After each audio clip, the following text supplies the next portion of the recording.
fold removal and installation. I'm putting headers on it though. These are actually hooker headers from my 94 S10 Blazer I originally bought these for.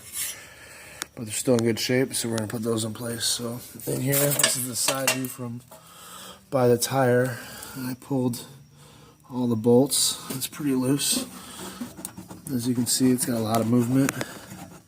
So we're going to get that out of there. So these are easy ones to get to. The holes are covering my spark plugs that I pulled out, so we don't get any moisture into the block. Now,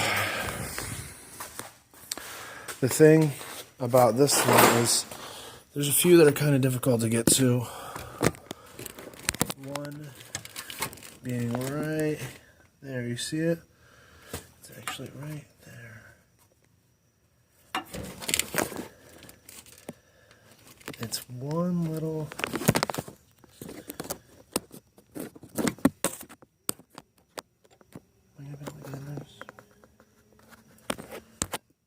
it's being held on